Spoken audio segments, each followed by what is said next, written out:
Memória Oral de Iguaçu, um projeto de preservação da memória oral das pessoas que constroem nossa cidade. Com vocês, Miguel Ribeiro.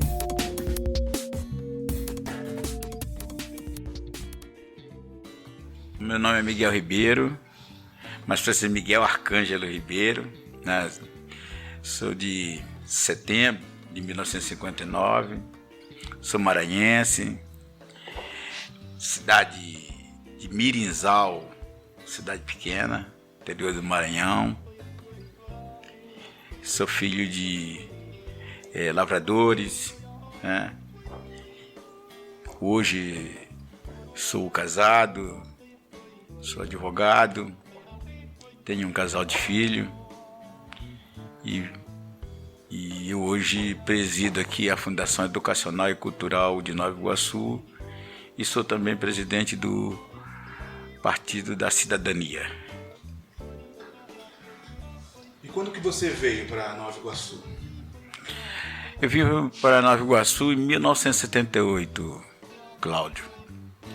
Cláudio foi assim de uma forma que nunca tinha imaginado vir para o Rio de Janeiro, né? Eu já trabalhava lá no meu interior e eu tinha um irmão mais velho que eu não conhecia. E um determinado dia eu chegando em casa, eu me deparei com essa pessoa lá. E aí ele foi fazer uma visita à nossa mãe, era um dia das mães, que fazia muitos anos também que ele não via, que ele, quando era muito jovem, foi morar em Manaus e também se distanciou da nossa mãe. A minha mãe era separada do pai dele, né? Que ele é meu irmão só parte de mãe. E lá conversando, Cláudio, uma coisa muito engraçada, ele me convidou para jogar dama, tinha uma dama, e ele já tinha disputado o campeonato de dama lá em Manaus.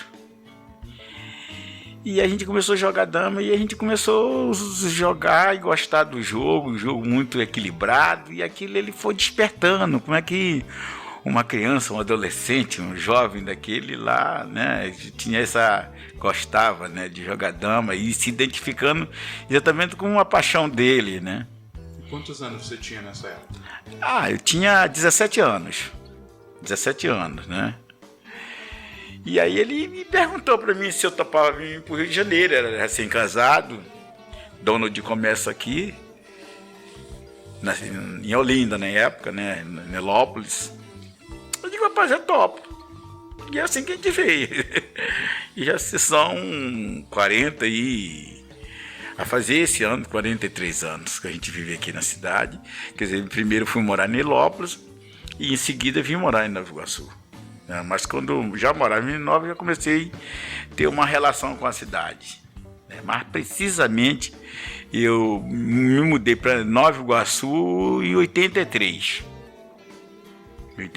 Então faz aí 83, fica difícil fazer conta, né? 40 anos. 39, né? 39, 40 por aí. Esse tempo, assim que a gente chegou por aqui. E aí você veio para cá e morar exatamente aonde? Quando eu vim para cá, eu vim com a proposta de que meu irmão estava se formando e que eu ia ajudar ele. Ele tinha uma padaria lá em Olinda e eu ia tomar conta da padaria enquanto ele se formasse para depois eu estudar. Essa foi a proposta que veio e tal, e assim aconteceu. Depois eu comecei a estudar e trabalhar também, e depois eu vim estudar no Monteiro Lobato, Escola Municipal Monteiro Lobato. Hoje não tem mais o ensino de segundo grau, que hoje é o ensino médio, né? Na época ele tinha o ensino de segundo grau, e ali eu comecei a ter contato com a minha vida de estudante, representante de turma, e eu comecei, não sei nada programado, as coisas foram acontecendo. Na minha vida, na verdade, as coisas aconteceram muito em função da dinâmica das coisas, né? E hoje já se faz esse tempo todo que a gente nem percebe que passa tão rápido, né? Que passa tão rápido. Nesse período você começou no movimento estudantil ou foi quando? Eu comecei a me envolver com o movimento estudantil, foi mais ou menos na década de... Foi em 83, 84, né? Que eu fui fazer meu segundo grau, como eu falei, aqui no Monteiro Lobato. E dali eu tive contato com um grupo de jovens, né? Aquela luta pelas diretas já, né? Não sei se é da tua geração, mas se não é, mas está bem registrado na sua cabeça, sua memória, a luta pela direta já. E aí eu me envolvi com um grupo de estudantes que estudavam no Presidente Kennedy, lá em Belfort Roxo, então Nova Iguaçu na época.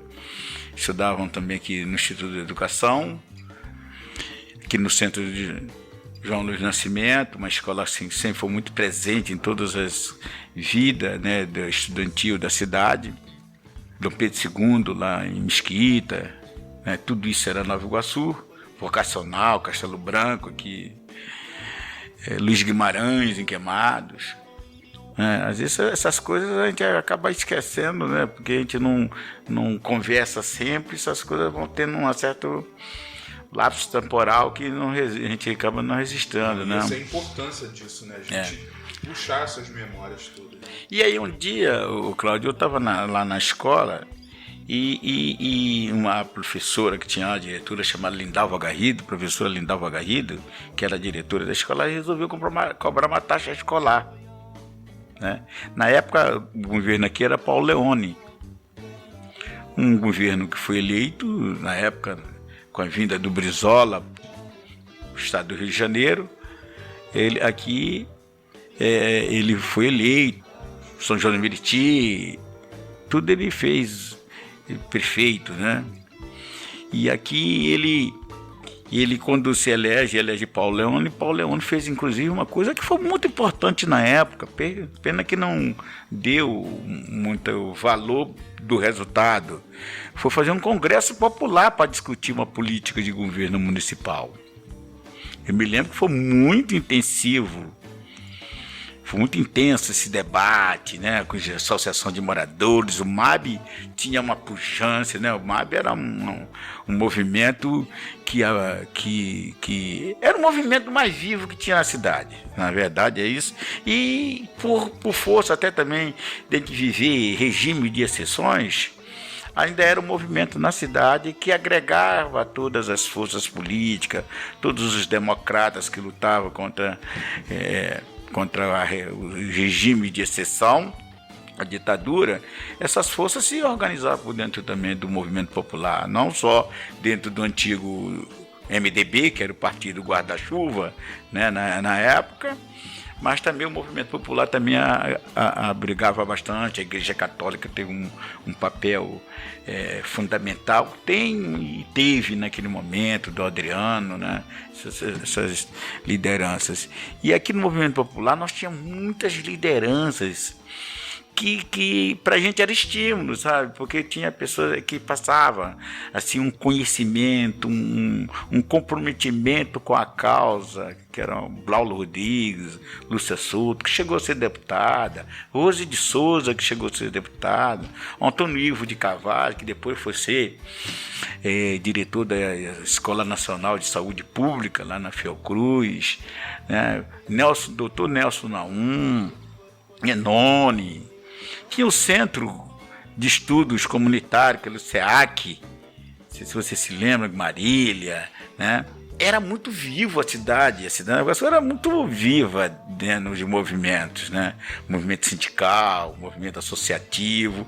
E aí a gente jovem, né, estudante, com muitas causas identificadas, associada à luta pelo passe estudantil, a luta pelo ensino público e gratuito de qualidade, era uma coisa que perpassava fronteiras, né? E isso ajudava, né, essa união.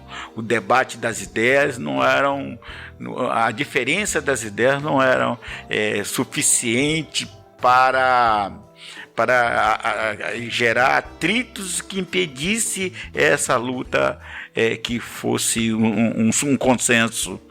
Tá certo? Né? É que nem hoje eu posso dizer que a gente começa assim, um pouco desproporcional que eu vou falar, não é romantismo, mas vou dizer, digamos que hoje a democracia seja novamente um valor que esteja nos unindo. Hoje a gente percebe que a democracia está unindo, tem as forças que têm esse compromisso, né, para que a gente possa estar resistindo às tentações permanentes e contínuas do atual governo, né, que é o rompimento disso que para muitos de nós é um valor essencial, um valor universal, digamos assim, que é a questão da democracia. Então esse desejo de liberdade da época fazia com que essas forças pudessem atuar dentro de determinadas frentes, né, respeitando as suas convicções ideológicas à parte, mas tinha uma pauta que era a interseção dessas lutas, né? Então isso foi assim que começou essa luta da gente, esse meu envolvimento, esse engajamento que está aí até hoje. E esse movimento entra nele e como foi?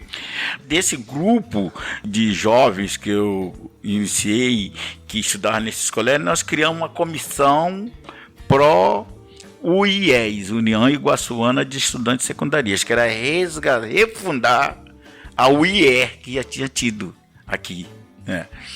E daí nós fizemos um congresso no Instituto de Educação também, que era um colégio central, né? E ali nós refundamos esse movimento, e eu fui ser secretário-geral, o primeiro presidente foi Giovan Guimarães, e depois deu continuidade, eu fui eleito presidente, isso me projetou até o movimento estudantil de Nova Iguaçu como das entidades mais respeitadas nacionalmente, era a UIES aqui em Nova Iguaçu. Então nessa gestão, esse movimento daqui projetou a nível nacional, todo mundo conhecia a entidade de Nova Iguaçu. Aqui, você sabe que a gente transcender as barreiras não é fácil, né, Cláudio? São coisas difíceis, né? E hoje ainda você vê que a política da Baixada Fluminense é uma política que não consegue, existe um muro entre a Baixada e a capital. Esses muros existem há muitos anos, cultural, é isso que a gente fala, estrutural, né? Preconceito estrutural da questão da Baixada Fluminense, e não é fácil. Então, naquela geração, nós conseguimos, né, fazer um rompimento dessa cláusula de impedimento de acesso. E isso... dali eu fui eleito até secretário-geral da UBS, eu cheguei a ser relações internacionais, cheguei a viajar em alguns países representando aqui a UBS no Brasil, depois fui até candidato à presidência da UBS num congresso que houve na cidade de Goiânia. E depois eu saí, mas o movimento continuou, o IES continuou por muito tempo. Agora é que eu não sei como é que está o movimento estudantil, porque eu vejo pouca coisa, né? Mas também, como não é um foco principal, às vezes pode estar acontecendo e a gente não está observando, né? Porque hoje as formas de organização são totalmente diferentes da nossa, né? Hoje as plataformas é que direciona, né? Você lembra a diretoria de quando você foi secretário-geral? Você lembra da diretoria? Alguns eu me lembro assim, Giovan Guimarães, eu me lembro da Gisele Amaral, filho do falecido Paulo Amaral, né? Me lembro do Tigu chegou cedo, sabe quem é Tigu? Me lembro da Mara, Ciomara, né? Ciomara, que hoje tem uma pauta no Conselho da Mulher muito presente e atuante, né? Tem uma Jade Dias. Você sabe que era um dos que não chegou a participar da diretoria, mas que está sempre em torno da gente, é o Albertinho Cantalice, né? O Albertinho Cantalice, que era um apoiador muito grande. nós tínhamos Valdeci Muniz, que era lá de Belford Roxo, porque nós nos organizávamos e tínhamos, além do presidente, do vice-presidente geral, tinha os vice-presidentes dos distritos. Então, naquela época, Nova Iguaçu tinha 6 distritos. Nós tínhamos o Distrito Centro, segundo distrito, que era Queimado, terceiro, que era de Vila de Cava, quarto, que era Belford Roxo, quinto, que era essa região de Cabo Sul, né? O quinto era Mesquita e o vice-versa. Nós éramos organizados assim. Isso eram as regionais. Então, ali nós tínhamos em Queimados, algum não me lembro agora assim tanto não, mas eu me lembro muito bem. E naquela época, Cláudio, você vê que essa divisão de pensamento é tão engraçada, que você se lembra do Nicolas Palmieres, né? Que ele era ligado na época ao movimento 8 de outubro, né? Tinha ele, Augusto, tinha um grupo de pessoas aqui que defendia essa bandeira. E a gente tinha uma divergência no movimento estudantil por causa da questão de tentar não trabalhar aquele conceito não há um partidarismo da organização e tal, mas que acabava que no fundo era inevitável, né? Era inevitável. Os independentes nunca existiram, né? Então, é mais ou menos isso. Eu me lembro muito bem dessa classificação. Tinha o Paulo Malu, quem chamava também Paulo Malu, agora não me lembro sobre o nome dele, que era lá de Belford Roxo. O Igo, né? Igo Farias, que agora mora aqui perto do Marapicu, também era. O Elias Laranja, que a gente chama Elias Laranja, que é Elias Alcântara, sabe quem é? Então, também fazia parte, né? Quem nos dá muito apoio assim à distância era o falecido Ananias, né? Aquela conversa dele é massa, né? A Ana Barbalho, tinha a Lúcia, que agora até é assistente social, Ana Lúcia, tinha uma menina também agora aqui, que é psicóloga, tem uma que é diretora lá, que é Leanai, que trabalha lá no Colégio Vicentina Goulart e Miguel Couto, a Luciana, que estudava no Graciliano Ramos, que tem aqui, né? Sim. Isso aqui que tem aqui perto do Jardim Tropical, ali por trás, né? Jardim Ulisses, né? Isso. Então, eram mais ou menos esses nomes. E aí já estava ligado a um partido? Eu me liguei ao partido mais tarde, né? Que foi mais ou menos em 85, 86, eu me liguei ao PCB. Primeiro eu me liguei ao PDT, né? Através da juventude do PDT. E tinha um senhor aqui que foi ser secretário, que era secretário-geral do PDT aqui em Nova Iguaçu, chamado Belarmino, né? Na época do governo Paulo Leone, era uma pessoa da Marinha, e ele era assim, muito sereno, né? Era muito amigo do Ananias, o Ananias também era do PDT naquela época. Então essas pessoas, eu conversava muito com eles, e eu gostava deles, da serenidade deles. Era tipo professoral a conversa deles, né? Então era uma coisa que você ficava e ouvia, não cansava de ouvir, né? Isso.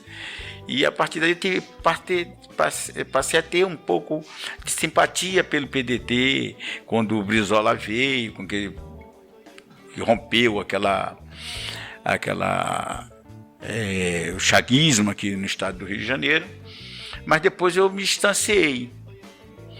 Por causa, dentro do movimento estudantil, eu comecei a fazer observância de algumas bandeiras que o PDT levantava, de alguma forma, e que acabou me aproximando do PCB.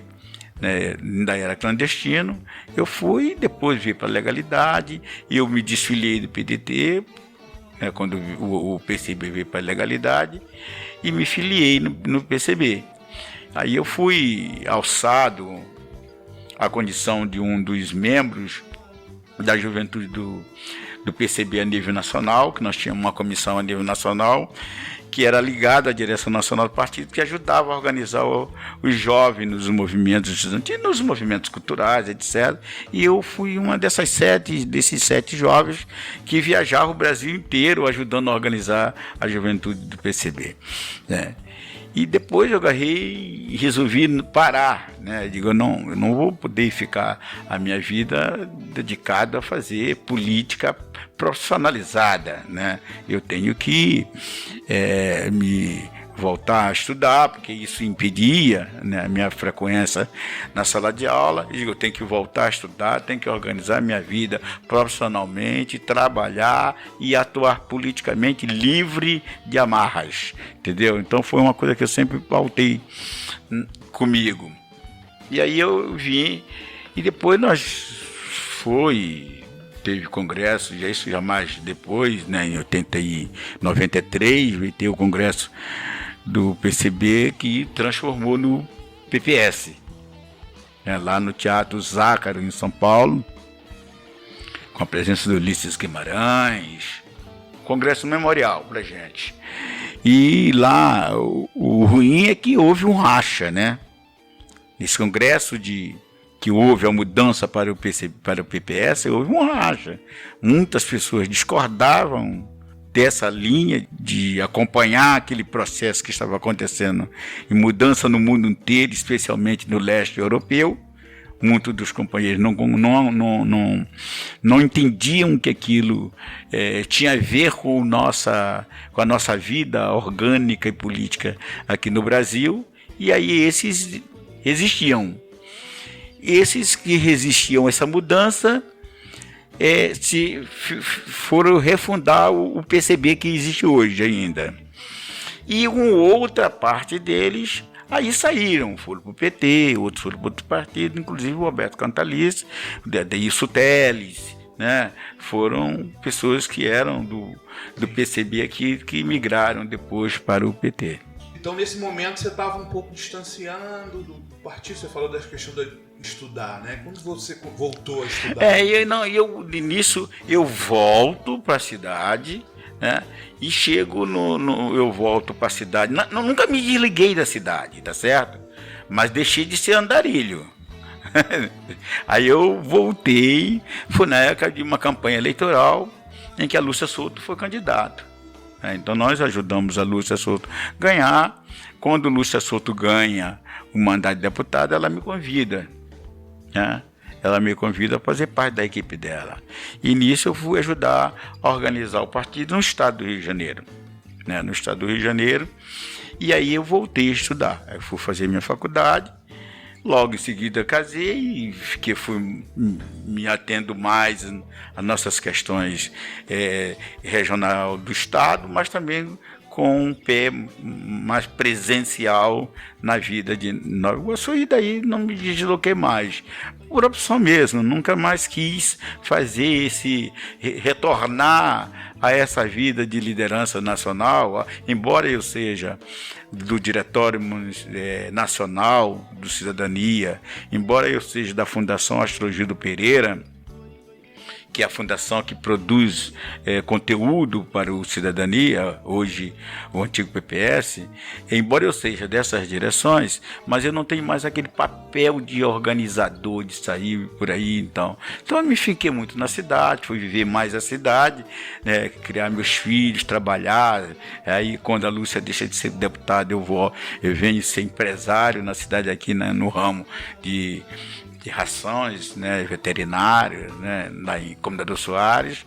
Eu fui lá para esse ramo. Depois eu fui convidado para ser secretário de trabalho no governo do então Mário Marques, né? E aí eu vivi. Hoje eu vivo a política do ponto de vista, tenho compromissos nacionalmente, do partido, da fundação, dessas questões todas. A fundação que eu estou falando é a Fundação do Cidadania, não é a fundação que hoje eu presido, a Fundação Educacional e Cultural de Nova Iguaçu. Mas aí eu vivo a cidade. Acho que tem uma coisa diferente, você se toca mais né, de que quando você está numa esfera muito distante de sua base, distante da vida das pessoas no dia a dia, você tem um conceito diferente, você tem um olhar diferente. Quando você está indo ali na feira de manhã, tu encontra com um que vai na padaria, que vai na drogaria, que vai no barbeiro, tu tem outro olhar. E você está sempre sendo tocado, é como se alguém estivesse sempre te alfinetando, entendeu? E isso te dá, poxa, te acorda sempre, você nunca dorme. Né? Quando você está muito na esfera acima disso, você acaba se sentindo tanto poderoso e parece que entra uma camada de insensibilidade com coisas que estão acontecendo que você não percebe às vezes. Não sei se eu estou sendo compreendido, entendeu? Tem que voltar para a base. Exatamente. E é bom, e eu gosto de viver ela, entendeu? Eu gosto de viver a base, porque eu acho que a gente aprende muito. Não pode estar desconectado também, né? Senão você acaba não tendo a liga. Acho que a questão é o equilíbrio aí. É o equilíbrio. Nós vivemos um momento de hoje que o equilíbrio é tudo. Né? Nós precisamos de ter o equilíbrio.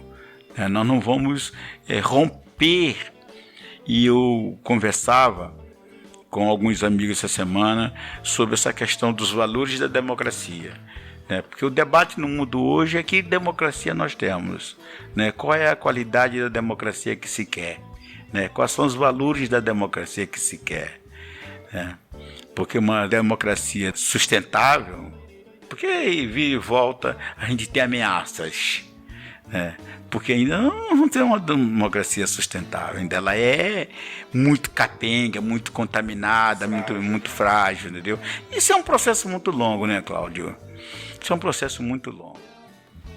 Você pode contar, Miguel, sim, de algum acontecimento que foi marcante durante essa tua trajetória, mesmo lá para trás, dentro da época do movimento estudantil, que você possa assim, lembrar e contar para a gente? Eu vejo assim, dois movimentos que aconteceram quase que simultaneamente. Uma foi a luta pelo passe livre. Foi uma luta de todos, não foi só dos estudantes. O movimento popular, através do MAB, encabeçou isso, fez parte de uma planilha e quando se rediscutiu os valores das passagens na cidade, foi discutido com base nessa concessão desse benefício e depois não foi acatado e por isso teve esses enfrentamentos, que foi muito, muito rico para a cidade, para os jovens, porque era uma coisa alegre, não pesada, era acolhedora. A pauta era uma pauta tão plausível que era acolhedora, mesmo que eram contra, eles compreendiam o que estava sendo reivindicado. Então não era uma repulsa, que não era um grupo de, digamos assim, entre aspas, de agitadores. Era um grupo de jovens que tinha uma pauta em busca de uma qualidade do ensino, de direito ao acesso à escola pública e gratuito para todos. Concomitantemente também aconteceu o movimento do primeiro Festival de Música Popular de Nova Iguaçu, organizado pelo MAB. Gente, aquilo foi um encontro riquíssimo. E que isso... Festival? Festival. Isso foi muito rico para a nossa cidade, da maneira que envolveu todos os artistas da cidade, sabe? Isso foi um acontecimento muito histórico na cidade. E eu tive o prazer de viver isso, de acompanhar, de ver de perto, não como ator, não como músico, não como artista, mas como um apaixonado da causa, de ver as pessoas estão ali se manifestando os seus sentimentos através dessa organização e desse festival. Você lembra quem foi que organizou esse festival? Bom, eu sei que tinha, eu não vou te lembrar assim precisamente quem era a comissão, mas eu sei que tinha Roberto Lara, eu sei que tinha Jorge Cardoso, eu sei que tinha Daniel Guerra, eu sei que tinha... Bom, assim, eu não vou me lembrar todos, mas esses aí com certeza eu sei que estavam no meio. Tinha uma comissão que analisava os critérios, a qualidade. Foi muito bom, Cláudio. E é uma coisa importante a ser revitalizado, entendeu? E hoje, talvez, com as ferramentas que se tem hoje, é mais fácil. Então, hoje o que nós precisamos é superar algumas amarras, e eu acho que esse momento de distanciamento que nós vivemos hoje, em função da pandemia, os artistas trouxeram, assim, nos convidou a todo mundo a fazer uma reflexão do papel de cada um nessa sociedade contemporânea, né? Especialmente nessa questão da cultura. Porque a cultura no Brasil, ela tem vários, digamos assim, vamos dizer que tem vários ângulos, vários olhares. Uma cultura popular, uma cultura mais intelectual, mas não é isso. Eu quero dizer o seguinte: a cultura precisa ser vista como grande multigeradora de economia. Não só de você ter a memória, os valores da cidade, os valores imateriais da cidade, a revelação de todos os seus talentos na cidade, mas também a questão da produção e geração de emprego e distribuição de renda. E essa lei Aldir Blanc foi uma lei que veio muito bem no momento muito oportuno. Eu tenho visto uns trabalhos, Cláudio, impulsionado pela lei Aldir Blanc, que nos orgulha. Por exemplo, um projeto desse aqui, por exemplo, é a demonstração de quando ela é bem utilizada, quanto é necessário, né? E isso a gente precisa. Eu, particularmente, às vezes eu me incomodo de às vezes não poder avançar em determinadas pautas, porque a gente vive um pântano, né? O país atravessa uma situação econômica há tempo que o desemprego nos sufocou a ter que estar administrando o básico, sem muito direito de pensar muito longe, né? Vamos administrar e vamos manter o que se tem, e depois que a gente conseguir manter, a gente pensa se pode avançar em alguma coisa, né?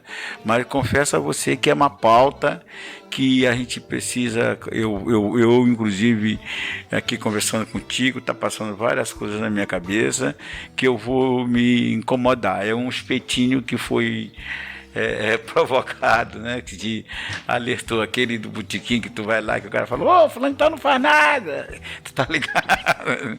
Né? Eu queria que você deixasse uma fala, né, para saudar um pouco. A minha mensagem, primeiro, é uma mensagem de parabenizar essa iniciativa. Iniciativa quanto essa, a gente tem que estar sempre prestigiando e valorizando e potencializando, certo? É muito importante.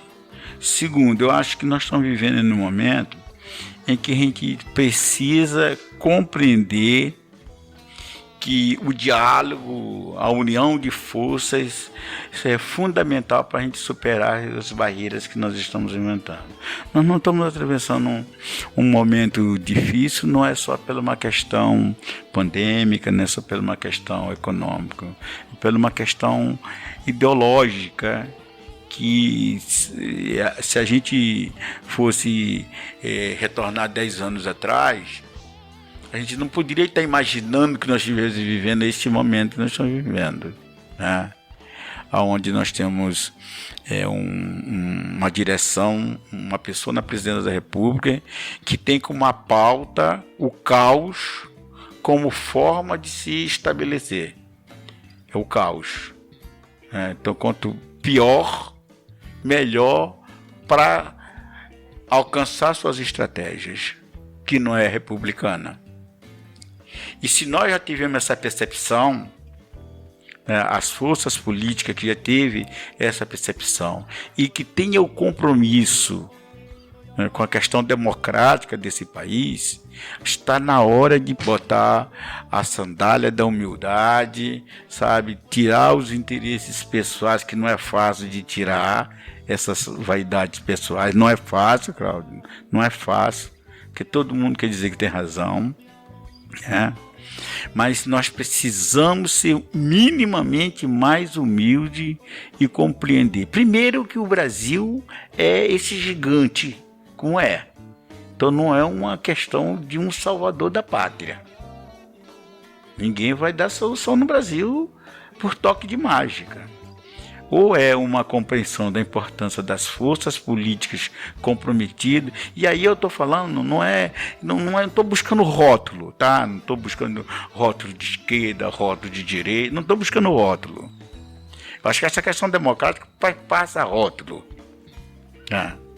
Quem tem essa pauta da democracia, Estado de Direito, né, e democrático, ou democrático e de direito, como diz a nossa Constituição, quem tem esse compromisso, acho que tem que, nesse momento, se desarmar e superar. E aqui na nossa cidade, nós estamos aí, o desejo que é o meu, que é o seu, de qualquer pessoa sensata e que tem um apreço pela vida do próximo, é que a gente possa superar esse momento dessa pandemia que tem tanto nos empurrado para um isolamento, pelo um distanciamento, mexendo com o nosso psíquico, né? Todos nós vivemos com nossos emocionais muito abalados, por emprego, por perda de vidas, né?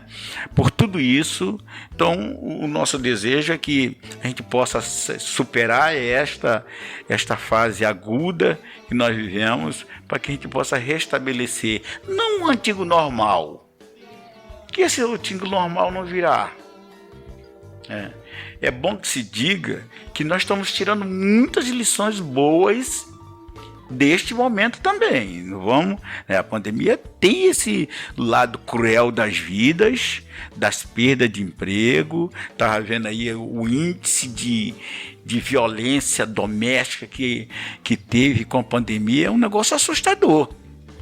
Então esse é o lado péssimo, o lado trágico da coisa. Mas por outro lado, está fazendo com que as ferramentas do mundo digital, do mundo da inteligência, possam também estar buscando outras formas de nos aproximarmos. Né? Então a gente aproveitar esses impulsionamentos que já vinham acontecendo no mundo todo. No mundo todo esse movimento já vinha acontecendo, só que aqui nós fomos empurrados a entrar nesse movimento com maior presença, maior intensidade. Então isso é uma coisa muito positiva.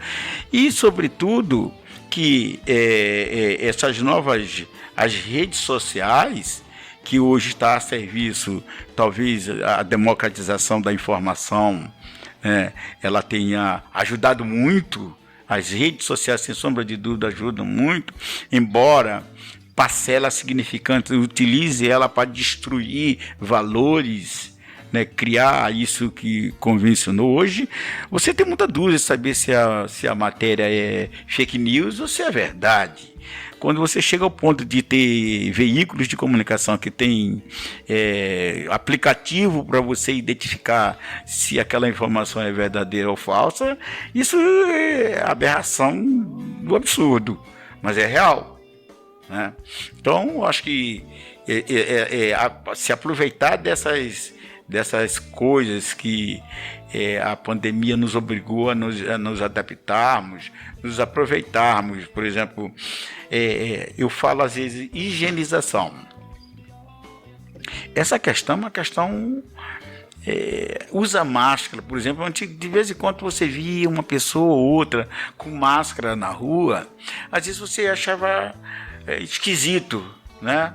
Mas vamos ficar certo que se você está com um resfriado, né, não precisa ser pandêmico para você se proteger, para você usar máscara. Então essa consciência eu acredito que boa parte das pessoas vão levar consigo.